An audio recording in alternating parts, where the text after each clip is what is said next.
Versículo 23. Alegrai-vos naquele dia. Então, qual é o dia? O do futuro. Né? Esse primeiro, ele marca o presente. O presente vem com as suas limitações, com as suas dores, e ele destaca o futuro como aquele que irá trazer a solução justa e abençoada. Alegrai-vos naquele dia, ou seja, no dia que ainda virá, este dia, onde a providência divina irá, vamos dizer assim, recompensar a dor bem vivida. Lembrando aquela mensagem que está no capítulo 5 do Evangelho segundo o Espiritismo, Bem-aventurados os aflitos, é sobre uma das bem-aventuranças, bem essa, em que há uma mensagem dos Espíritos, não é, que diz assim, que todos sofrem, e não é? Afinal, estamos no mundo de provas e expiações, todos sofrem, mas diz o Espírito, poucos sofrem bem. E aqui as bem-aventuranças não é para quem sofre, é para quem sofre bem.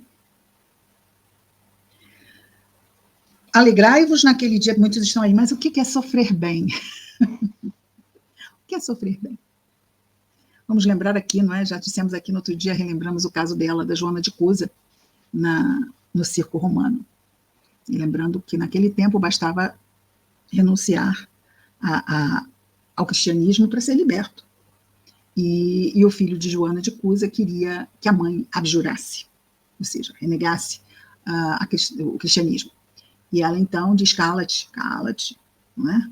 Não vai ter isto. E enfrentaram os dois, poderiam ter saído, mas não, enfrentaram os dois as consequências de ser cristão. É fácil ser cristão neste mundo? Não é, não. Não é nada fácil ser cristão. Jesus disse que seus seguidores, seus discípulos, né, aqueles que abraçassem o cristianismo, seriam tidos como loucos. Não é? Ora, não é uma pessoa do mesmo, lembrando aqui, não é, dos fariseus, que foram repreender Jesus por ele estar comendo com pessoas de má vida.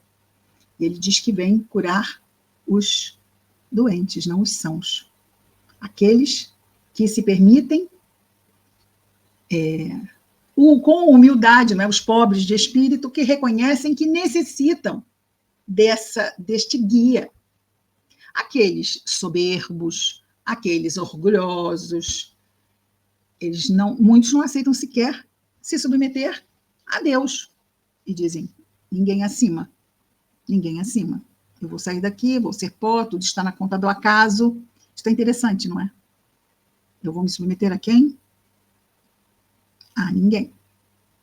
A ideia de Deus é uma ideia que pressupõe, e não só pressupõe, ela traz a realidade da submissão. Mas não é uma submissão violenta. É uma submissão como a criança. A criança estende a mão para seu pai, sua mãe, amados. Ela está acuada, medrosa? Não, ela está ávida. Porque ela confia. Ela sabe que o papai e a mamãe vão levá-la o quê? Para o melhor lugar, que ela vai estar sempre o quê? Segura, bem tratada. Então ela fica feliz. O dar a mão é um ato de... Ela não sabe disso ainda. Ela não sabe disso. E é isso, muitas vezes pensando assim, submissão, o ser orgulhoso que habita em mim, né, já fica assim, a submissão? Não, eu me entrego e tal. É submissão. Senhor, olha, lembremos Maria, falando com Gabriel, o anjo. Ela diz, faça-se em mim a vontade de Deus. Não entendeu como é que ela ia ter o Salvador, ela que não conhecia homem nenhum, não conhecia, como é que ela ia ter o Salvador? Como assim? Tranquilo, se preocupe com isso. E ela falou, ok, faça-se em mim a sua vontade. Isso é submissão. Submissão, como lembrando aqui a criança, implica o quê? Implica confiança, implica segurança. Sim, claro, eu confio, me sinto seguro. Eu me sinto amparado, me sinto acolhido. Eu fico feliz em estar sob os cuidados daquele ser. da minha mamãe, do meu papai. Claro que estamos falando de mamães e papais saudáveis, não é? Mães e papais que honram a missão, que é a missão da paternidade e da maternidade. Mas submissão é nós entendermos o nosso papel de filhos de Deus. Filhos de Deus. Olha só, lembrando aqui a parábola dos dois filhos. Dois filhos. Tinha aquele senhor. Uma parábola que Jesus conta. Um dos dois filhos disse: pai, me dá metade da fortuna, da herança que eu vou herdar, que eu quero ir-me embora. Pai reclamou? Não. Dividiu, deu para o filho foi. Gastou tudo, ficou na miséria, pensou assim, ai meu Deus, eu estou aqui passando fome. Ai meu Deus, não sei, ele não disse, meu Deus. Eu aqui passando fome, os empregados do meu pai se fartando de pão, vou voltar para casa, peço para ele me aceitar como empregado e vida que segue. E aí, o filho voltou. O outro que estava ali do lado, estava se submetendo ao pai. Mas espera aí, se submetendo ao pai até a página 2. Porque quando o irmão chegou, ele não gostou, porque o pai acolheu o irmão.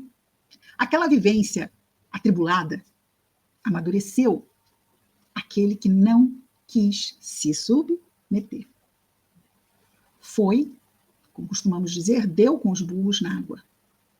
Mas foi excluído? Não. Foi acolhido, foi amparado, porque esse é aquele ao qual nos submetemos. Esse é aquele ao qual nos submetemos. Esse é o nosso Pai Celestial. Ele não vai nos obrigar a nada. Porque nós estarmos conscientemente, nos colocarmos sob a sua paternidade divina, é a coisa mais sensata que podemos fazer. É não nos entregarmos ao desequilíbrio, aos excessos, aos vícios, aos erros, não aqueles tantos que já fizemos no passado e que nos trouxeram de sabores enormes. Então, hoje nós estamos aqui, estamos buscando Jesus.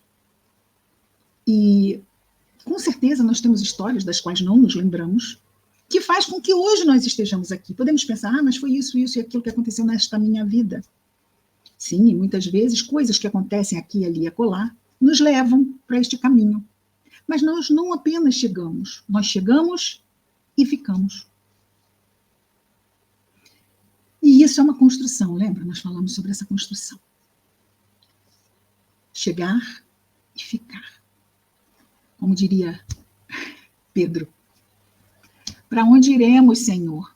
Tu tens as palavras de vida eterna. Não... Chega uma hora que nós não queremos mais ir embora. Simplesmente, porque eu não estou entendendo isso, aquilo, aquilo, outro. Eu posso não estar entendendo, até porque eu não sei. Eu não sei metade da missa para estar entendendo tudo que está me acontecendo. Mas eu sei que, embora eu não saiba tudo, Deus sabe. Deus sabe toda a minha vida, todas as minhas necessidades. Deus sabe. Será que eu estou seguindo o caminho que Deus determinou para mim? Vamos orar e vamos ouvir a resposta no nosso coração. Se a resposta for sim, eu vou sentir paz, vou sentir bom ânimo. Se eu estiver preocupado com certas coisas que eu ando fazendo, vai vir ali, aquilo ali. Por quê? Porque a nossa consciência é o nosso grande juiz. Vamos ouvi-la. Ela vai nos pontuar muitas coisas importantes e interessantes. Vamos ouvi-la. Continuamos tendo o nosso livre-arbítrio, como vimos aqui na parábola dos dois filhos, ou parábola do filho pródigo, o pai não nos obriga. Ele oferece-nos os recursos e deixa-nos as escolhas. E está sempre, como na parábola, de braços abertos, sem condicionantes, sem cobranças, simplesmente esperando que nós voltemos aos seus braços e aos seus cuidados.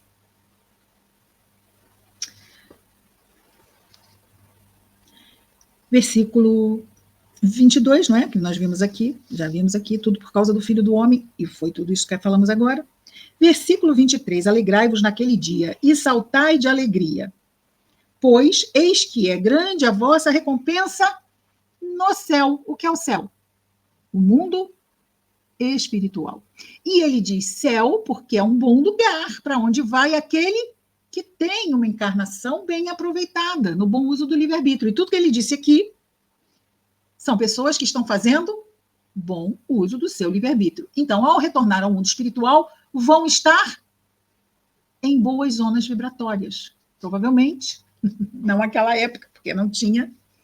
Mas hoje vamos lembrar, por exemplo, óbvio, já virou até filme, Nosso Lar. Embora seja uma das inúmeras colônias que tem ao redor, né, de toda a crosta planetária.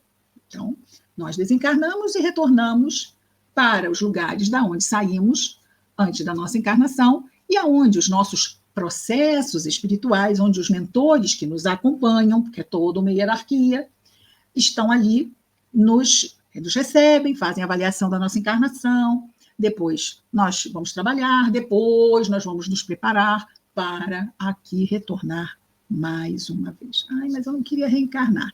Sim, é verdade. Quem é que gosta? A gente chega lá, claro que ninguém quer morrer. E quando a gente está lá, reencarnar é a mesma coisa, é morrer. É morrer para lá. Só que se a gente está gostando daqui, do lado de lá a gente gosta muito mais. Imagina, a gente já não quer morrer aqui, imagina estar num lugar que é muito, muito, muito bom. Aí mesmo que a gente não quer sair. Mas não é só sair, né? É sair e saber que vamos nos deparar com o quê? Com provas e com expiações. Aí vem a ansiedade. Será que vai dar certo? Será que eu consigo? Será? A gente morre, mas não muda, né? Essa também é uma outra construção de nós nos harmonizarmos diante dos nossos desafios. Hoje é um mal, com certeza, um mal do século XXI, essa tal de ansiedade. Temos mesmo que estar atentos e nos cuidar com muito carinho com relação a isso. Deixa eu ver o horário para não me perder aqui. Sim. Grande a vossa recompensa no céu, pois dessa forma os pais desses que maltratam os cristãos, não é? Faziam aos profetas. Então, os profetas também eram maltratados. Então, sendo assim, os profetas também, ao retornavam muito bem, e é isso, eles faziam isso, tipo assim, olha, isto já não é novo. Quem serve a Deus vai ter inimigos que não querem que isso aconteça, porque servir a Deus é servir a causa do bem num mundo de provas e expiações onde o bem ainda não reina no coração das criaturas. Então, é claro que vão haver o quê? Fortes resistências mesmo de fontes bem inferiorizadas, capazes de coisas compatíveis com esses corações, não é? Mas precisamos temer? Isto é tão importante. Não precisamos temer. Precisamos é ter foco. Se nós temermos, o que vai acontecer? A nossa vibração cai.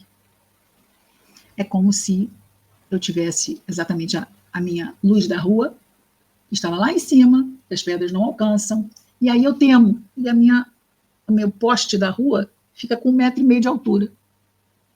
E aí chega qualquer malfeitor com uma pedra, nem precisa jogar, né? Nem precisa jogar, bate com a pedra ali no vidro da luz, já quebra ali. Então, todo estado de alma que não é positivo vai fazer a nossa vibração cair e aí nos expomos. Mas é difícil manter o bom ânimo. É difícil. Problema A, B, C, desastre, guerra, problema familiar, desemprego, crise. Como manter o bom ânimo nesse contexto? Imaginemos um barco no convés. Vamos olhar lá para o timão. Está lá navegando o barco. É Jesus. Não é nenhum espírito trevoso. É Jesus. O nosso barco é a terra. E quem está no timão deste barco, controlando o leme deste barco, é Jesus. Se nos esquecemos disso por um instante, vamos visualizar. Olha lá o leme. É Jesus. Está lá. Mas, Senhor, o Senhor entrou nessas águas, não está vendo? Olha lá o iceberg. Senhor, lembra do Titanic, Senhor? Olha lá o iceberg, Senhor. Mas é Jesus que está no leme. Ele sabe exatamente que ali tem um iceberg, e tem outra coisa, e outra lá, e lá, e lá. Ele sabe de tudo. Não é um mar sem perigos, para nós, não para ele. Para ele não é um mar perigoso, é um mar extremamente conhecido, é um mar bem fácil até. Por quê? Porque é um mar infantil, é um mar imaturo, é um mar que está cheio de marinheiros infantis. Nós, ainda. Ai, eu quero ter, eu quero ter, eu quero ter, eu quero ter. Quem que fala assim? Não é criança? Me dá, me dá. Aquela mãozinha fofa que fica segurando a nossa. Ou nós com a mãozinha fofa segurando a mão da nossa mãe.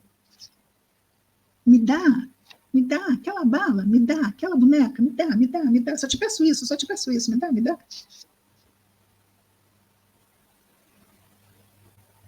Somos nós.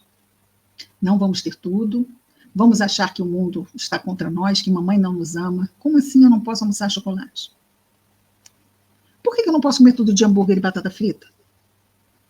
Aí, mamãe está no meu leme. Mamãe, sai daí, deixa eu tomar o leme, mamãe. Eu vou saber levar isso melhor. Mamãe, você não está me entendendo. E muitas vezes é assim que nós agimos. Jesus está no leme. É isso aí, Senhor. Marca o caminho. Tamo junto. Falar é fácil, né? Mas quando vem, a gente fala assim, Senhor, eu tenho que ficar junto, mas veio, estou desempregada, Senhor. O Senhor já percebeu como é que eu vou trair? Só está entendendo que eu tenho conta a pagar, Senhor? E o que mais Jesus diz é, a paz seja convosco. Jesus fica nos acalmando durante todo o evangelho. Ele chega, paz esteja convosco. Depois da crucificação, aparece para os apóstolos, as marcas da crucificação. Entra, a primeira coisa que ele diz, a paz esteja convosco. Não vamos alimentar o temor no nosso coração. Se já ficar isso hoje, já está bom.